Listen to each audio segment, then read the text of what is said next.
इस हफ्ते कार्य की अधिकता के कारण कुछ ज़्यादा ही थकान महसूस कर रही थी दिव्या, इसलिए ऑफिस से कुछ पहले ही निकल गई। आज शुक्रवार है, अब 2 दिन घर में रहकर आराम मिलेगा। अपने फ्लैट की सीढ़ियाँ चढ़ते हुए उसे माँ पिताजी के हंसने की आवाज़ें सुनाई दीं। मन प्रफुल्लित हो गया। कितने समय बाद उन्हें इस तरह हंसते सुना है। जब अंदर गई तो देखा दोनों 7-8 साल के किसी बच्चे के साथ लूडो खेल रहे थे। वह लड़का आरोप लगा रहा था, दादी आप चीटिंग कर रही हो। दिव्या के पापा हंसते हुए बोले, ये बुढ़िया तो हमेशा चीटिंग करके ही जीतती है। तुम ध्यान रखना, जब भी इसके पसंद के अंक नहीं आते ये पासा गिरा देती है। तभी माँ की नज़र दिव्या पर गई। अरे बेटा, तू कब आई और इतनी जल्दी कैसे आ गई? सब ठीक तो है ना? दिव्या, हाँ माँ, जिस प्रोजेक्ट पर काम कर रहे थे वह पूरा हो गया तो जल्दी निकल गई आज ऑफिस से। ये बच्चा कौन है? बच्चा, मेरा नाम अंशुमान गोयल है। सब मुझे प्यार से अंशु बुलाते हैं। मैं आपका नया पड़ोसी हूँ। दिव्या हंसते हुए, और मैं दिव्या हूँ, तुम मुझे दिव्या ही बुला सकते हो। हम आज से दोस्त हैं। माँ, चलो बेटा, अब तुम घर जाओ, होमवर्क करो। दीदी थक गई हैं, आराम करेंगी। अंशु तुरंत अपनी लूडो समेटकर चला गया। दिव्या को समझ नहीं आया माँ को अंशु को भगाने की इतनी जल्दी क्या हो रही थी। 3-4 दिन से कुछ नए व्यंजनों की फरमाइश उसे अब समझ में आई कि ये सब वे अपने नन्हे दोस्त के लिए कर रही थीं। और दिव्या समझ रही थी कि माँ पिताजी ने अपने स्वास्थ्य को ध्यान में रखते हुए कुछ अधिक खाना प्रारंभ कर दिया है। लेकिन अंशु के बारे में उन्होंने उसको कुछ बताया क्यों नहीं? क्या उन्हें लगता है वह मना कर देगी उसके लिए कुछ बनाने से? वह तो खुश होती कि अंशु के कारण वे इतने प्रसन्नचित्त लग रहे थे, नहीं तो गुमसुम से घर में बैठे रहते हैं। राकेश कुमार को हल्का सा लकवे का असर था, जिस कारण वे कहीं आते जाते नहीं थे, बस घर में ही अपने लायक काम कर पाते थे। सावित्री पति को बिल्कुल अकेले नहीं छोड़ती थी, इसलिए घर से बंद गई थी। उम्र के साथ उनके हाथ कांपने लगे थे। रसोई का काम करने में असमर्थ सी थी। दिव्या सुबह नाश्ता और दिन का खाना बनाकर ऐसे बर्तनों में रखकर जाती थी कि जब खाने का मन होता सावित्री ओवन में गर्म कर लेती। दिव्या, माँ तुमने बताया नहीं, हमारे सामने वाले फ्लैट में लोग रहने आ गए हैं और अंशु से तुम्हारी दोस्ती हो गई है। सावित्री, क्या बताती, कुछ जानती नहीं उन लोगों के बारे में।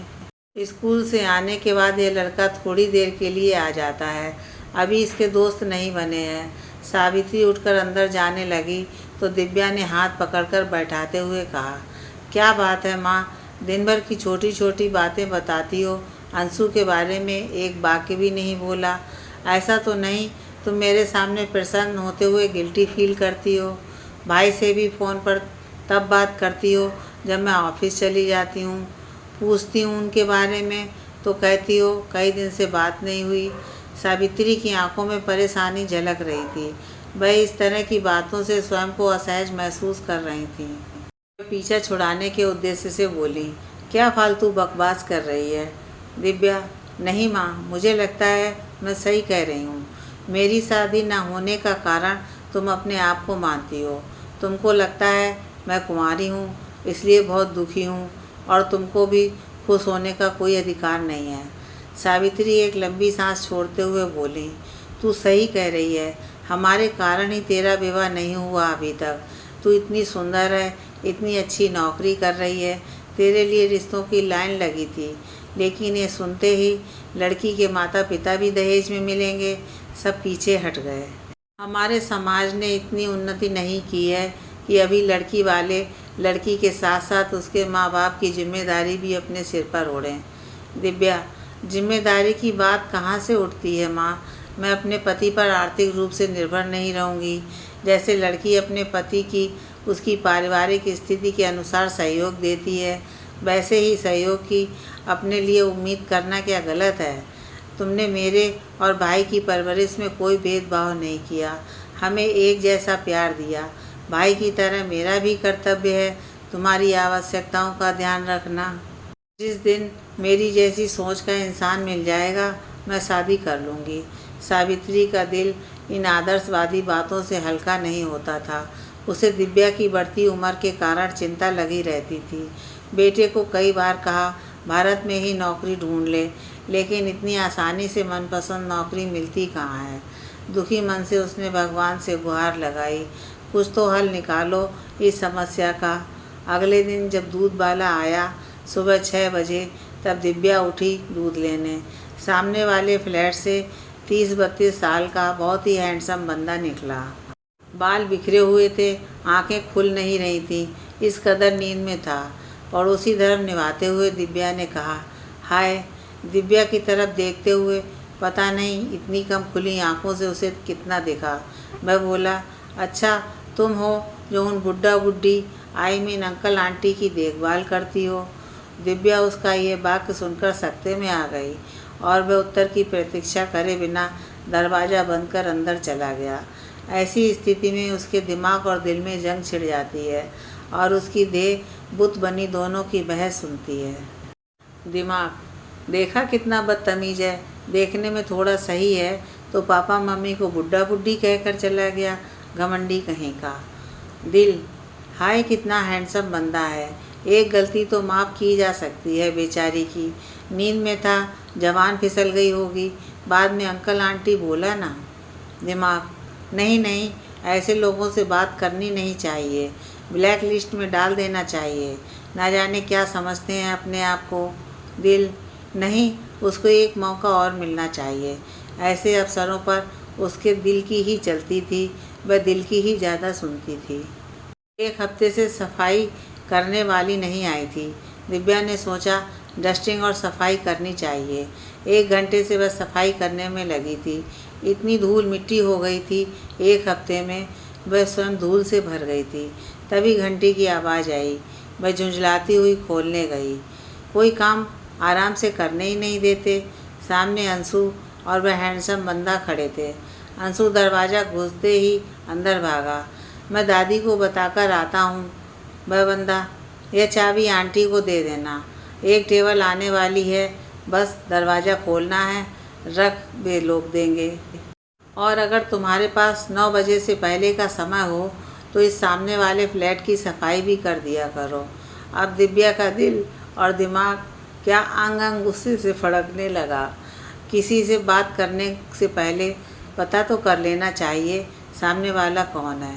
दिव्या ने उसे ऐसे घूर कर देखा, अभी उसकी आंखों से ज्वाला बरसेगी और वह बंदा ध्वस्त हो जाएगा। इतने में अंशु आया दौड़ता हुआ।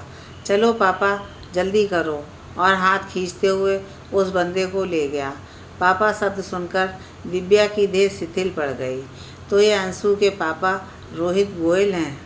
सुबह ही नेम प्लेट पर नाम पड़ा था, ये तो शादीशुदा है और इसका एक बच्चा भी है। अब तो इसको ब्लैक लिस्ट में डालना ही पड़ेगा। इसके बारे में सोचना भी पाप है। वह खामोश सी नहाने चली गई।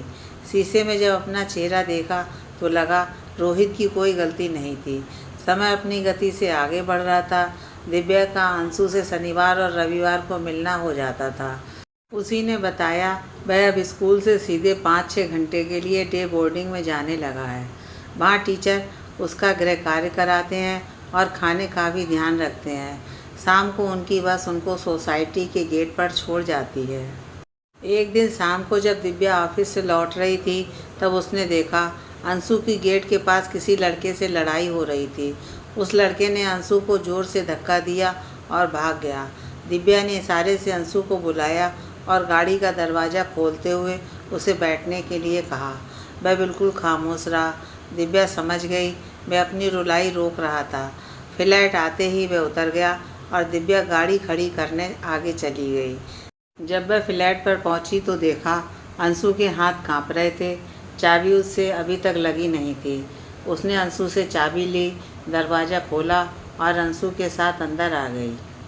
अंशु दी, आप जाओ, मैं ठीक हूँ। दिव्या, पहले तुम्हारे घाव साफ कर दूँ, फिर दवाई लगा देती हूँ। दिव्या ने बाथरूम में रखे दवाइयों के डिब्बे में से आवश्यक सामान निकाला, उसका घाव साफ कर दवाई लगा दी।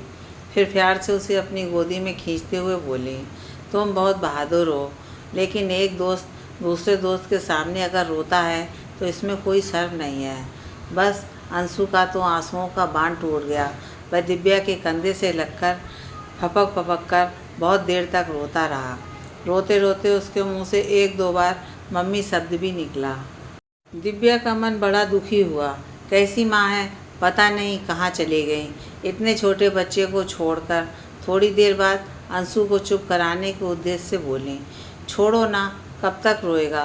तुझे पता है ना कौन है वह लड़का, मैं कल उसे अच्छी डांट लगाऊंगी। फिर भी नहीं माना तो उसकी शिकायत उसके मम्मी पापा से करेंगे। अंशु, नहीं दी, मैं उसको डांट नहीं पड़वाना चाहता हूँ। मैं साहिल से दोस्ती करना चाहता हूँ। वह भी मेरी तरह अकेला है। जैसे मेरी मम्मी भगवान के पास चली गई हैं, वैसे उसके पापा। मेरे एक दोस्त ने बताया था सब बच्चे उसकी हंसी उड़ाते हैं क्योंकि उसके पास महंगे वाले बैट बॉल और फुटबॉल नहीं होते हैं। मैं तो उससे दोस्ती करने आगे बढ़ा था, लेकिन उसने पता नहीं क्या समझकर मुझे मारा और धक्का दिया। इतने छोटे बच्चे की बात सुनकर दिव्या का कलेजा धक से रह गया। अंशु की माँ अब इस दुनिया में नहीं है और वह अपनी उम्र के हिसाब से बहुत मैच्योर हो गया है। दिव्या, ठीक है, हम कल कुछ चॉकलेट लेकर चलेंगे साहिल के घर दोस्ती करने। रोहित जब घर आया तो अंशु को आराम से टीवी के सामने बैठा देखकर वह उसे प्यार करने लगा, लेकिन पैरों पर खरोच देखकर घबरा गया। अंशु ने बताया कि वह रास्ते में गिर गया था और दिव्या ने दवा लगा दी थी। रोहित का मन दिव्या के प्रति कृतज्ञता से भर गया। उसने कई बार दिव्या को सीढ़ियाँ उतरते चढ़ते देखा था। दिखने में तो सीधी सरल भली सी लड़की लगी थी, लेकिन एक दो बार सामने पड़ी तो मुंह बिचकाकर अनदेखा कर दिया। उसकी समझ नहीं आया कि उसकी क्या दुश्मनी है उससे, जबकि अंशु उसकी तारीफ करता नहीं थकता। रोहित की समझ में यह तो आ गया था कि उससे उस दिन दिव्या को पहचानने में गलती हो गई थी, लेकिन इसके लिए इतना मुंह फुलाने वाली कोई बात नहीं थी। उसे वह कुछ नकचड़ी सी लगी, लेकिन अंशु का वह इतना ध्यान रखती है और उसके इतने काम करती है कि उसने सोचा किसी दिन मिलकर उससे माफ़ी मांगकर धन्यवाद दे देना चाहिए। अगले दिन ऑफिस से लौटते समय दिव्या ने कुछ चॉकलेट खरीद ली और अंशु के साथ साहिल के घर गई। साहिल दोनों को देखकर घबरा गया और अंदर कमरे की ओर जाने लगा। तभी उसकी मम्मी रसोई से बाहर आई और इन दोनों को देखकर बोली, लगता है फिर साहिल ने कोई शैतानी की है। दिव्या, नहीं, ऐसी कोई बात नहीं है। अंशु नया आया है इस सोसाइटी में तो इसका कोई दोस्त नहीं है, इसलिए साहिल से दोस्ती करना चाहता है। साहिल का चेहरा खिल उठा। उसने आगे बढ़कर अंशु से हाथ मिलाया और दोनों मिलकर चॉकलेट खाने लगे। उसकी मम्मी दिव्या को बैठाती हुई बोली, इसका कोई दोस्त नहीं है, इसलिए बहुत चिड़चिड़ा रहता है। अब अंशु से दोस्ती हो जाएगी तो यह भी बाहर खेलने जाएगा और ना जाने अपनी कितनी परेशानियां उसने दिव्या से डिस्कस कर लीं। दिव्या के पास उनका कोई हल तो नहीं था, लेकिन साहिल की मम्मी का मन हल्का हो गया। लौटे तो बहुत देर हो गई थी। रोहित दरवाजे पर खड़ा इंतज़ार कर रहा था। दिव्या को लगा अब वह दोनों पर चिल्लाएंगे इतनी देर करने के लिए, लेकिन उसने ऐसा कुछ नहीं किया। वह बड़ी नम्रता से बोला, आप तो अंशु के लिए इतना करती हैं, उसका ध्यान रखती हैं, मैं उसका आभारी हूँ। उस दिन जो गलतफहमी के कारण मैं आपको पहचान नहीं सका, उसके लिए माफ़ी चाहता हूँ। दिव्या तो बस उसके इतना बोलते ही पिघल गई। उसका दिल प्रफुल्लित हो गया। देखा, मैं तो पहले ही जानता था कितना नेक और सलीकेदार बंदा है। उसकी आंखों में देखो कितने प्यार से माफ़ी मांग रहा है। दिमाग, रहने दो, अपने बच्चे की मदद करने के लिए आभारी होने का नाटक कर रहा है। ज़्यादा बात करने की आवश्यकता नहीं। दिल, चाहे कुछ भी हो जाए, उसे ब्लैक लिस्ट से तो हटाना पड़ेगा। रोहित सोच रहा था, अजीब लड़की है, कैसे बुद्ध बनी खड़ी है, पता नहीं कुछ सुन भी रही है कि नहीं। उसने दिव्या का ध्यान आकर्षित करने के लिए अपने गले को खगारा। दिव्या एकदम चौंकती हुई बोली, हाँ हाँ, कोई बात नहीं, मैं और अंशु दोस्त हैं, इसलिए आभार वाली कोई बात नहीं। चलिए, आज से हम एक दूसरे से परिचित हो गए, कहकर दिव्या ने अपना हाथ मिलाने के लिए बढ़ाया। रोहित ने मुस्कुराते हुए उसका हाथ थाम लिया। दिव्या को लगा जैसे एक गर्माहट सारे शरीर में फैल गई है और रोहित को भी इस स्पर्श से सुकून का एहसास हुआ। समय जैसे थम गया हो दोनों का मन नहीं हुआ एक दूसरे का हाथ छोड़ने का। अंशु ने रोहित का दूसरा हाथ हिलाते हुए कहा, चलो ना पापा, अंदर चलते हैं। दिव्या का दिल तो जैसे उसे एक पल को पकड़कर बैठ गया और दिमाग एकदम खामोश। 2-3 दिन सपने की तरह कहाँ बीत गए पता ही नहीं चला। शनिवार की सुबह अंशु धमका, दी मैं और पापा एक फिल्म देखने जा रहे हैं, आप भी चलो ना हमारे साथ। दिव्या चौंक गई, नहीं नहीं, ऐसा कैसे हो सकता है। तभी रोहित आ गया, क्यों नहीं हो सकता, अब हम परिचित हैं, एक फ़िल्म तो साथ देख ही सकते हैं। वैसे भी आप अंशु के लिए इतना कुछ करती हैं, फिल्म एक बहाना है धन्यवाद करने का। सावित्री भी पीछे पड़ गई, जा दिव्या, हमारे कारण तू कहीं आती जाती नहीं है, जा बेटा, बहुत समय से तूने कोई फिल्म भी नहीं देखी है। दिव्या को बहुत आनंद आया, फिल्म तो अच्छी ही थी, अंशु और रोहित की कंपनी और भी मज़ेदार थी। फिल्म के बाद खाना खाते हुए इधर उधर की बातें और हंसी मजाक के माहौल बहुत सुखद लग रहा था। दिव्या को रोहित के प्रति आकर्षण महसूस हो रहा था। दिल कुछ मीठे मीठे सपने बुनना चाह रहा था, लेकिन दिमाग ने सतर्कता बरतते हुए अभी इजाज़त नहीं दी। उधर रोहित को भी लगा, दिव्या के साथ समय का पता ही नहीं चला कैसे बीत गया। अंशु दिव्या के साथ कितनी सहजता के साथ रहता है, ऐसे में दिव्या के साथ भविष्य कितना आनंदित हो सकता है। आते जाते दोनों का एक दूसरे से सामना हो जाता और दोनों खड़े खड़े ही 15-20 मिनट बातें कर लेते। बातें करके दोनों को बहुत अच्छा लगता। अब तो 1-2 दिन नहीं मिलते तो बेचैनी सी महसूस होती।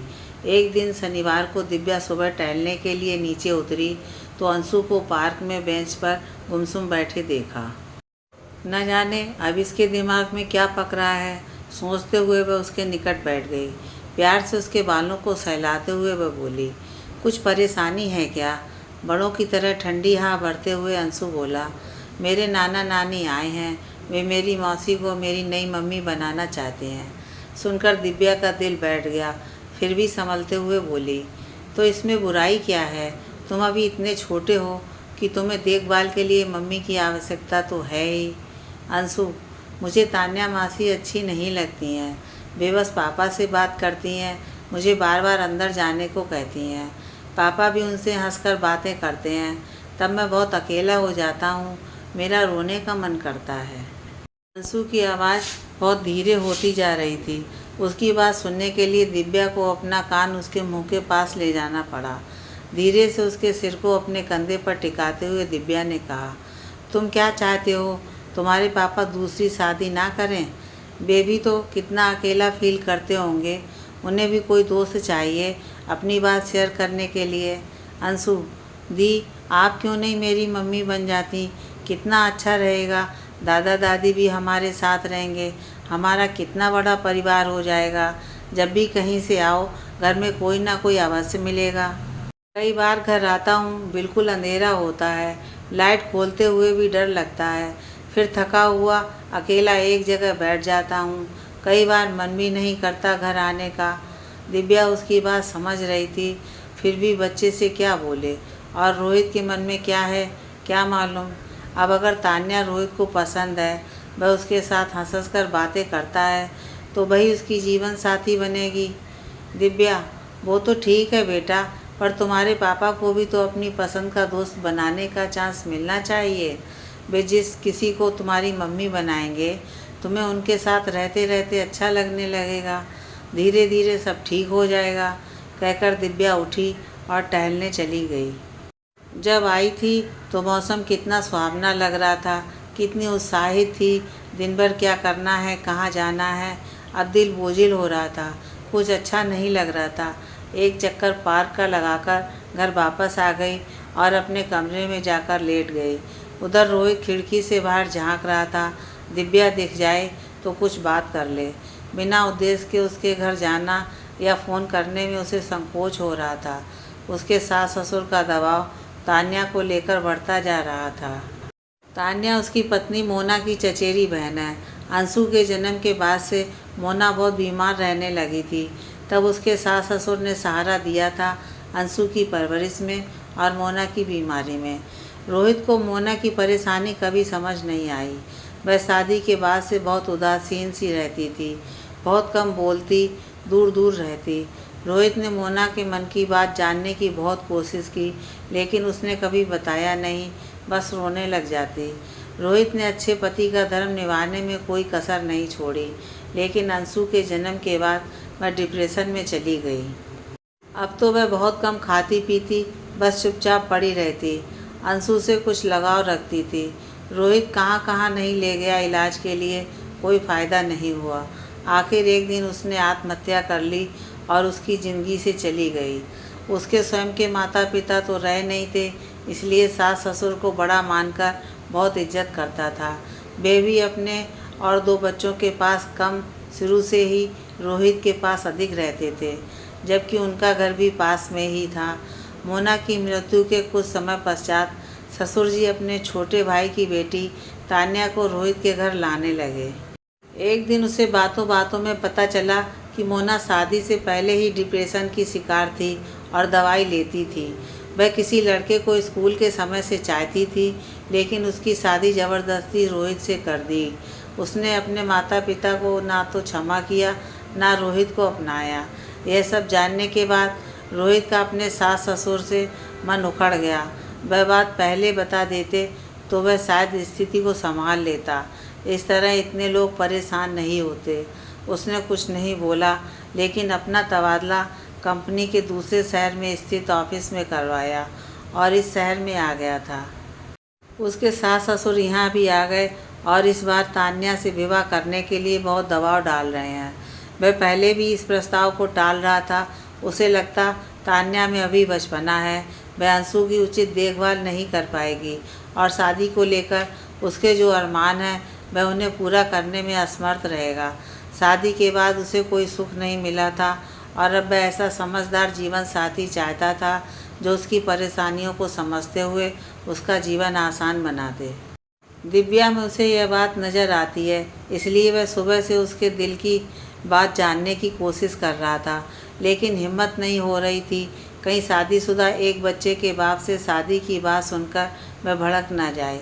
उसे निर्णय जल्दी लेना होगा। शाम को तान्या अपने माता पिता के साथ आने वाली है। आज अंशु पड़ोस में नहीं जा रहा, अपने कमरे में अनमना सा पड़ा है। शाम को रोहित को दरवाजे के पास कुछ हलचल लगी तो उसने दरवाज़ा खोला। तान्या आने वाली होगी। सामने एक नौजवान दिव्या के घर की घंटी दबा रहा था और तभी दिव्या ने दरवाज़ा खोल दिया। रोहित की आंखें खुली की खुली रह गईं। दिव्या पारंपरिक साड़ी में सजी धजी बहुत सुंदर लग रही थी। वह नौजवान उसको देखते ही बोला, चल जल्दी कर, सब नीचे तेरा इंतज़ार कर रहे हैं। गहनों की चलती फिरती दुकान लग रही है। दिव्या, एक लगाऊंगी, तारीफ तो ढंग से कर दिया कर। वह नौजवान नीचे भाग गया और दिव्या की नज़रें रोहित से टकराईं तो वह मुस्कुराते हुए बोली, मेरी एक सहेली की शादी है, सब मिलकर वहीं जा रहे हैं।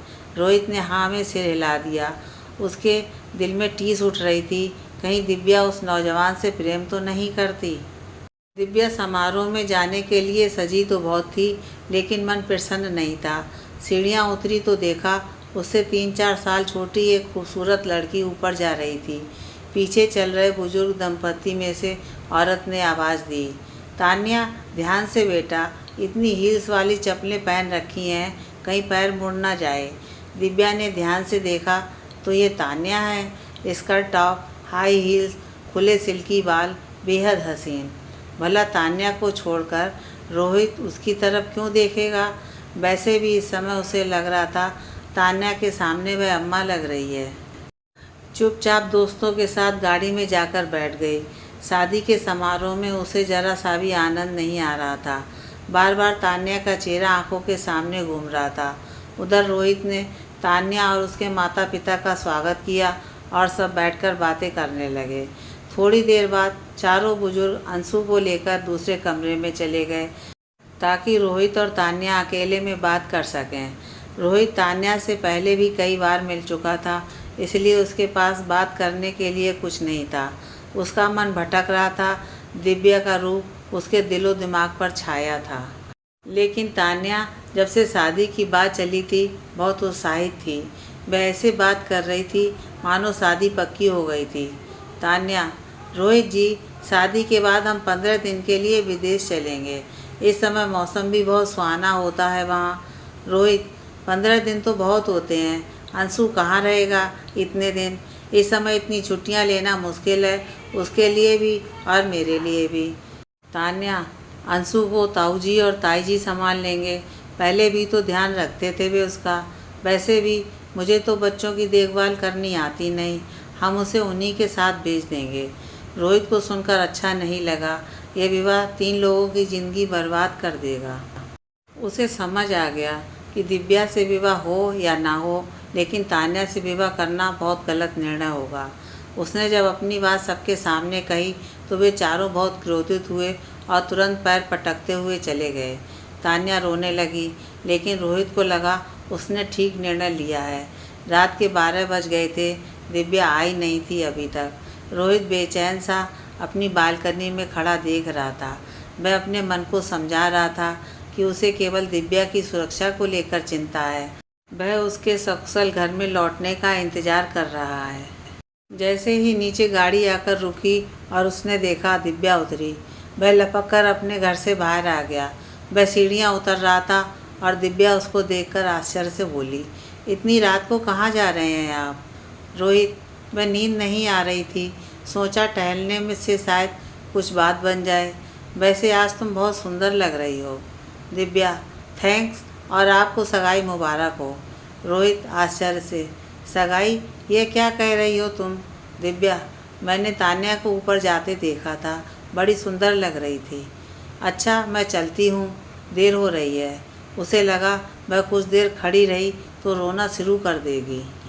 रोहित, 2 मिनट मेरी बात सुन लो बस। तान्या से मेरी कोई सगाई नहीं हुई है।